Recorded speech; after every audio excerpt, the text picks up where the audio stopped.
Welcome back. It's still Good Morning Anambra, and this morning we're looking at sustaining good governance in Anambra. This discussion has continued for a very long time. How do we keep the pace of development taking place in Anambra, especially with the March 9 election, state assembly election at our door?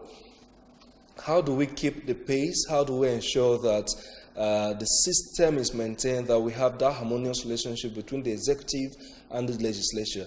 And this morning, to join us in the discussion is the Chief Press Secretary to the Governor, Mr. James Eze. Good morning and welcome. Good morning, my brother. All right, IJ is still with me here. Yes, I am. I will welcome you to this segment.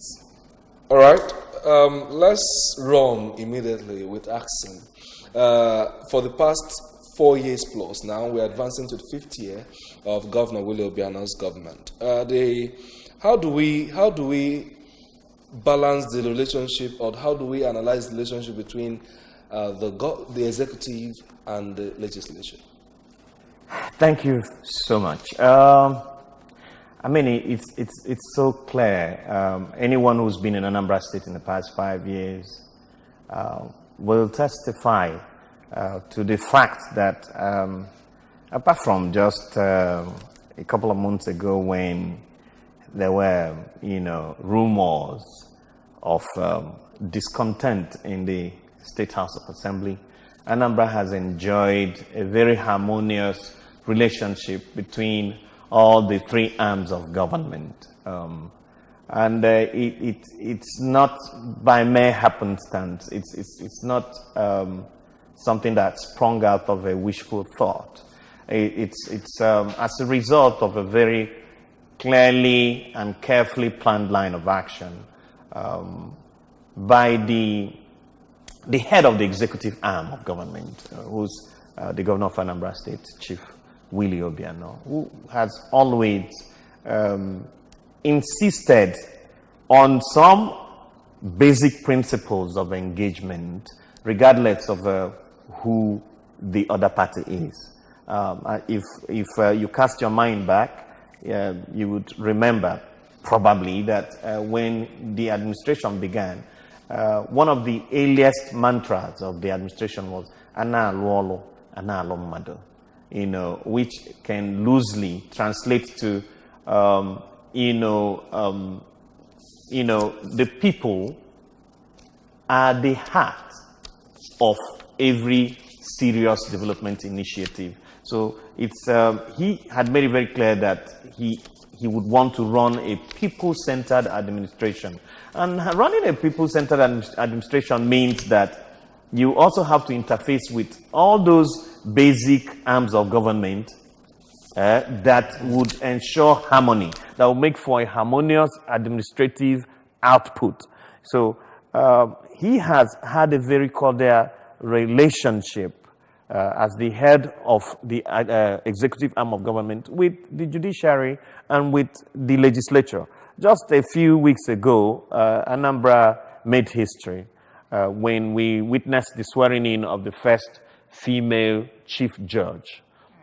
That's also one of those things that you can look at and say, well, there's a degree of thought that goes into most of what this man does as the leader that we have at this moment in time. So it's the past 5 years have been very tremendous. By the way, I'm not sure that you remember that this is March, and on the March 17th, the governor would have been exactly 5 years in office. So this is actually our anniversary month, and there probably could be no better time to look back and see how much progress has been made.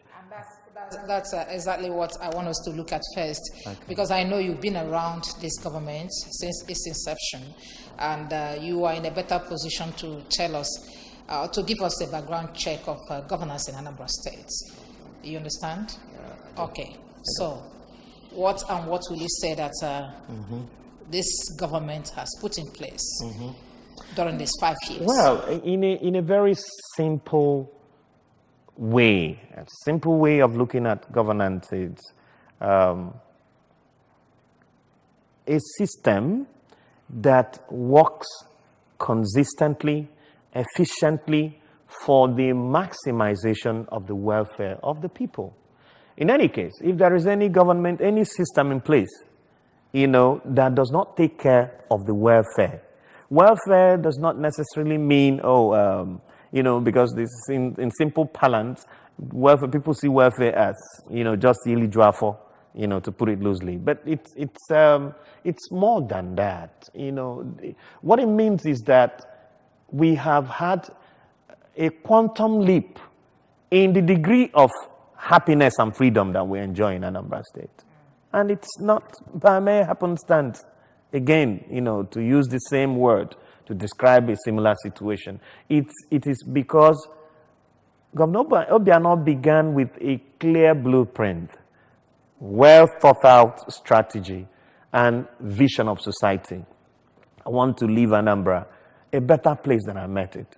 We all, if we remember, or rather look back to when this administration started, kidnappings were rife in Anambra State. All kinds of crimes went on under our nose. And so many things were going on. I remember going to Onitsha those days when the government had commenced its initial crackdown on crime in Anambra State, to a place where, the police was displaying items recovered from criminals. And I saw people whose specialization in criminality was the forgery of vehicle plate numbers. I saw them in their thousands at the police station in Onitsha. And these were things that aided crime. There was also this medical doctor in Umunnachi that specialized in human trafficking. He sold babies, newly born babies. I remember meeting him at SARS in Okozo and hearing him talk. I remember meeting a very hardened underworld boss, one of the kingpins of kidnappings in Anambra State, known as Nwa Jesus in SARS or Okozo. These were guys that made Anambra uninhabitable before Governor Obiano took over. All right, so when in order to just wrap up a little bit, when you look at where we are coming from and where we are at the moment, it's very obvious that beyond politics, beyond all the posturings by different opposition groups who want to wrest power with APGA in Anambra State, it is very crystal clear that this society has progressed in the past 5 years. Mr. Eze, we'll balance the arguments when we come back from from this short break. We spoke to a former Commissioner for Information, Chief Majume. We'll bring you a discussion with him now.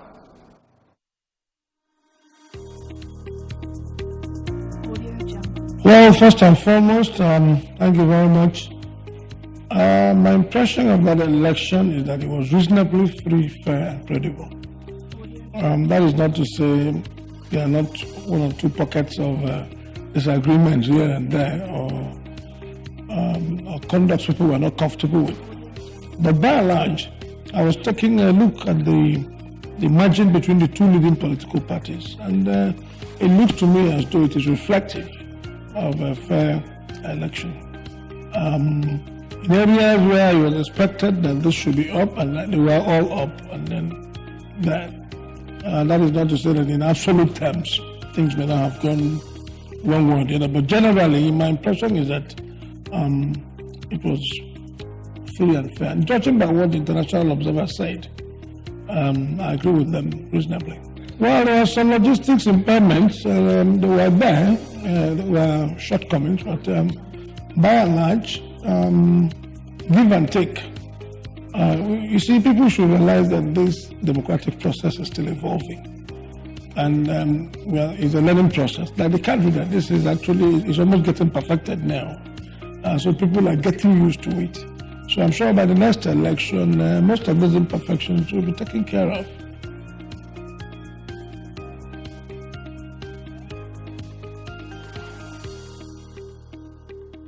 Well, it's a two-way thing. One is that APGA as a national party, whether it's growing or not, and then APGA and her performance in Anambra State as the cradle of APGA.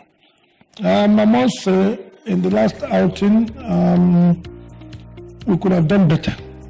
But that is not to say we did badly. But we sure could have done better being the home state.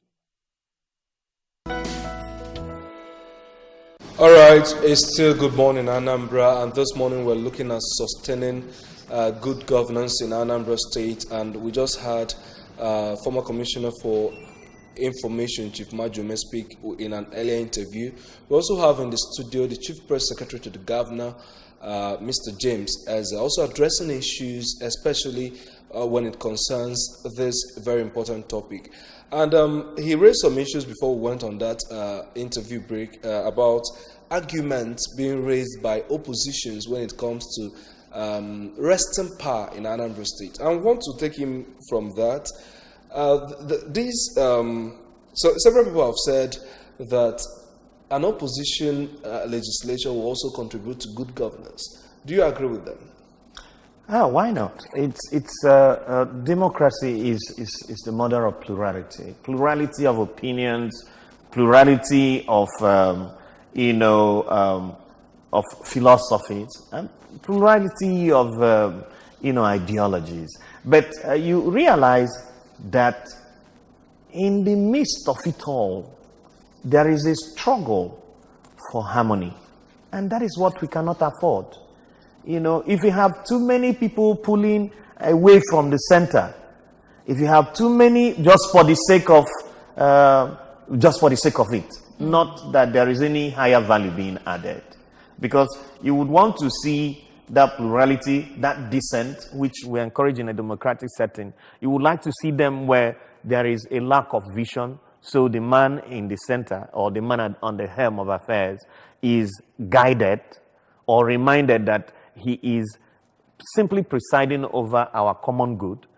That becomes a necessity. But if there is a clear vision, if there is focus, and if the intention is okay, and we can all see the benefits even when we've just gone halfway into the journey, then it makes the case of engineering dissent and disorder look like something almost infantile.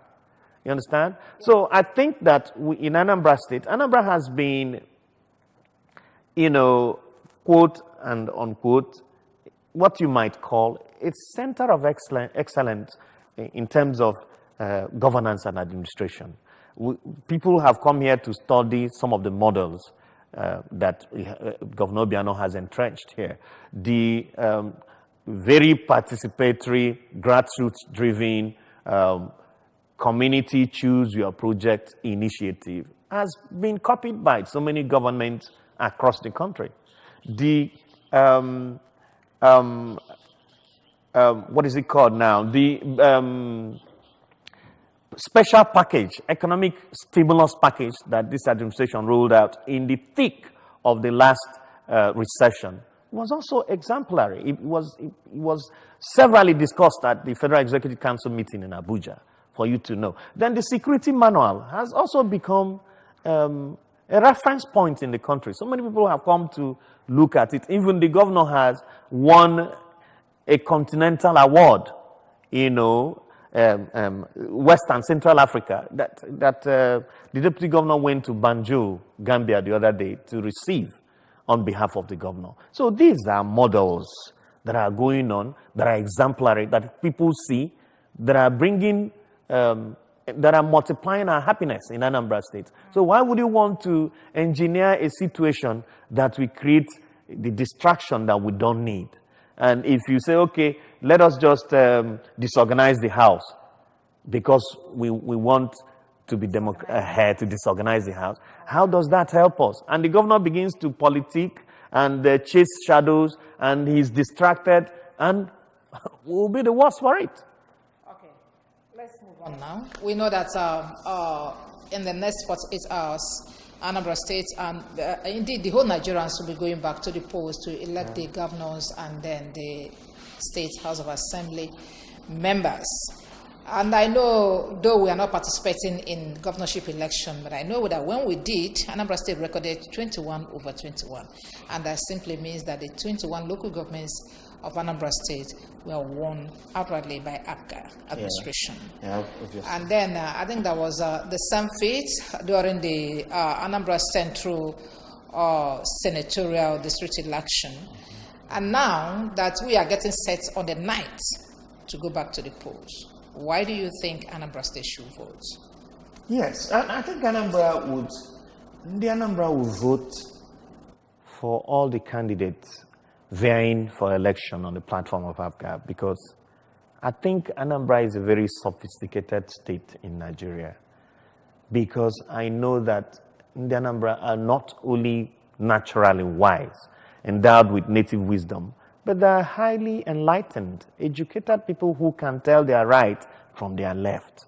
You know, they know when to play politics at the national level and key into the emotional whirlpool of Ndibo with regards to Igbo aspiration for the center.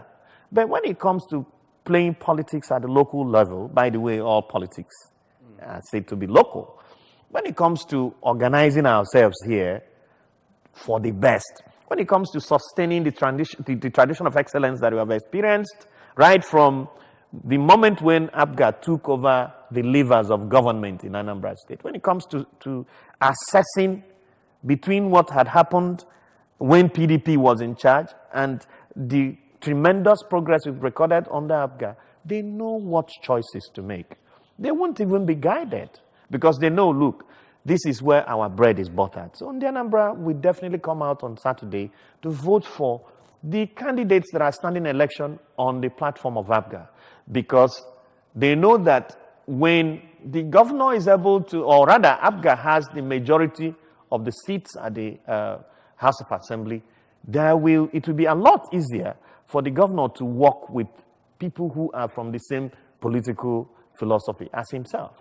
And in so doing, the harmony we have enjoyed in Anambra State will be sustained. It's a lot easier for people who are not strange bedfellows to work together for the success of the state. All right, to work a lot easier for the success of the state.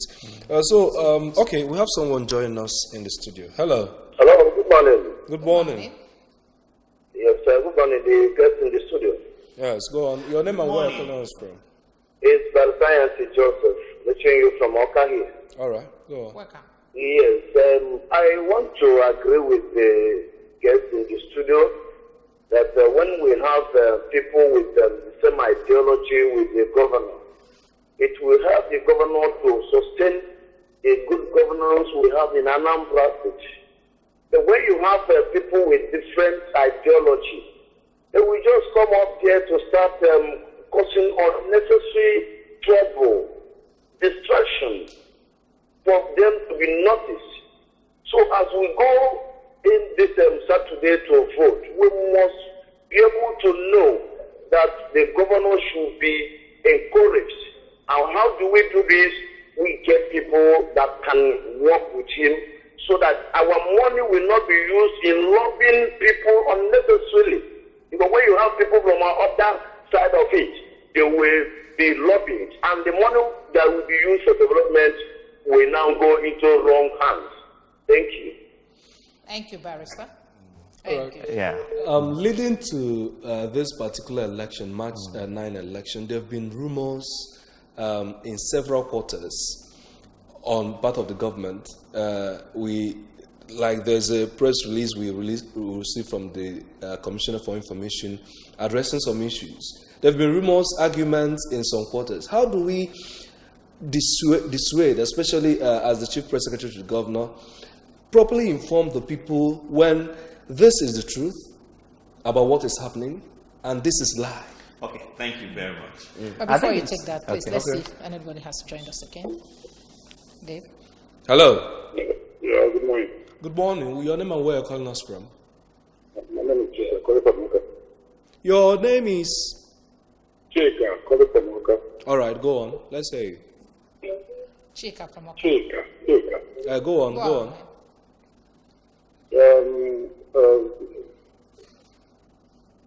Chief Press Secretary, good morning, sir. Good morning, Chika.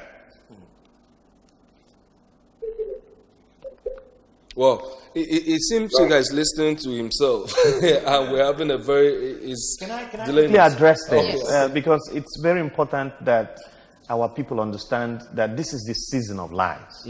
Propaganda, all kinds of mind bending going on with, the opposition trying to unseat some people in the House of Assembly and coming up with a mesh of lies that when you put them to close scrutiny, you just see that these are just, they don't stand the test of a steady gaze. Because if you look back to 2017 when the governor was running for re-election, there were all kinds of lies. Some people said they saw, because it was in the middle of the recession. I remember one PDP,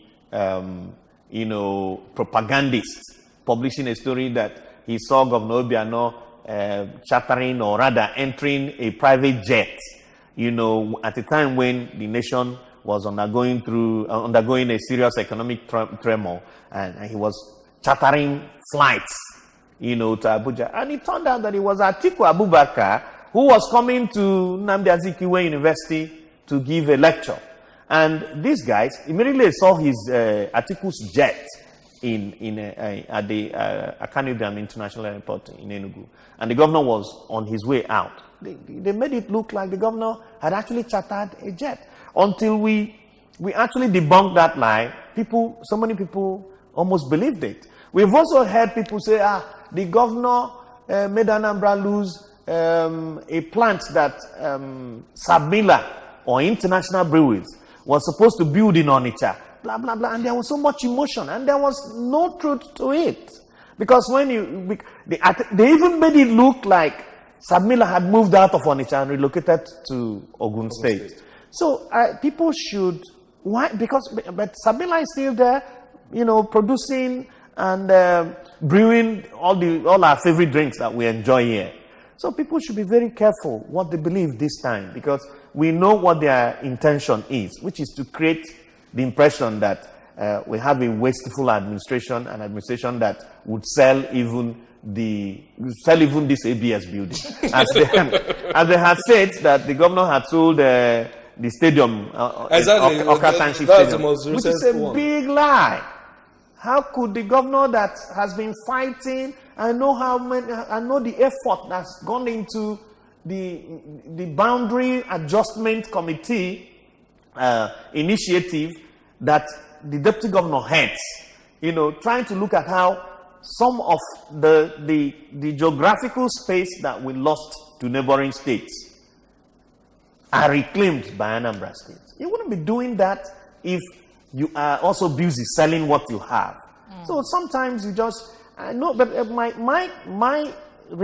assurance that I have is that the Anambra are not, you can't put a wool across their eyes and lead them sheepishly to the market. A lie could only endure for the day. By daybreak, people would have known the truth. So there are vicious lies and cheap propaganda being thrown by people to create the illusion that Anambra State has even been sold off. I think our people should be careful what they believe. Watch out for lies. Definitely. Yeah, just as we are getting set to elect a new House of Assembly members, you have looked at the relationship between the legislature, the judiciary, and the executive.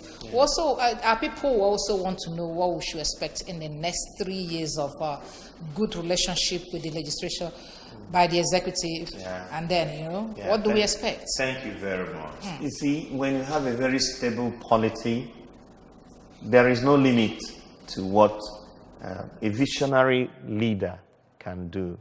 I remember that sometime last year, October last year to be precise, the governor undertook a trip to Boston, Massachusetts, and for the first time, he was like bucking the trend, because Nigerians go overseas to look for foreign investors, Nigerian leaders, that is.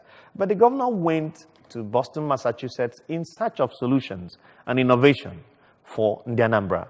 Because if you look at August, what happened in August? August was when 5 girls from Regina Shelley Model Secondary School Onitsha stunned the world when they won the gold medal in San Francisco, USA, in a competition that was all about technovation. It was a technovation fair, which was a clear signal that we have inherent abilities here.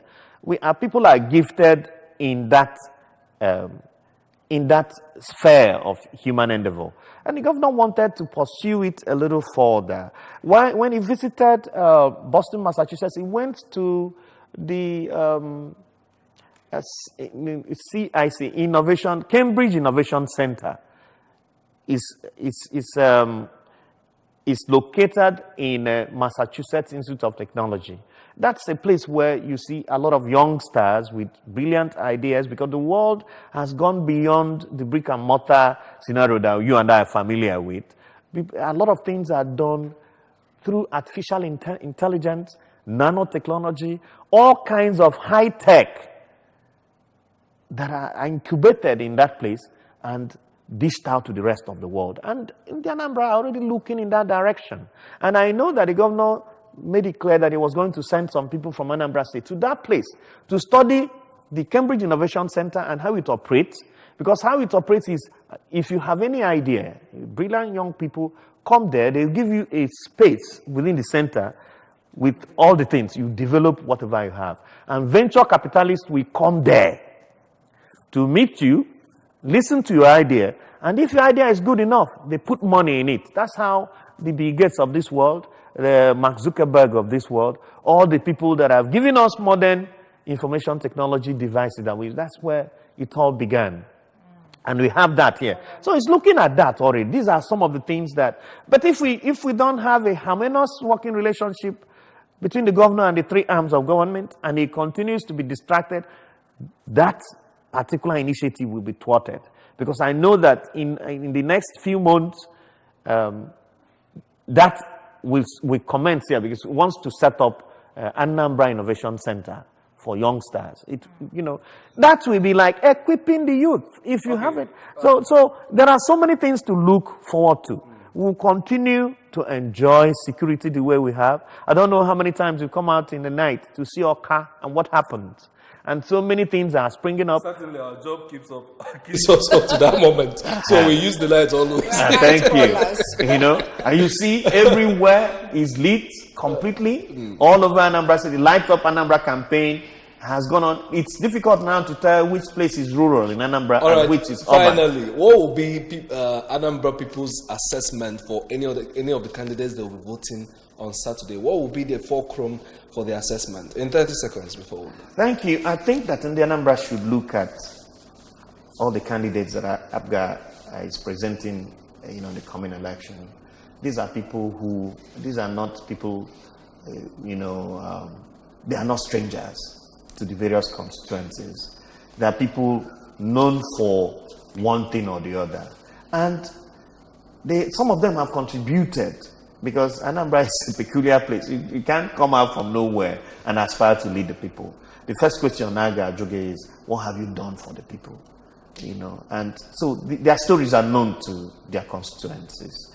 But above their individual contributions to the welfare of their communities is also the fact that they are from a family, part of a political family that has proven itself over time to be all about the people.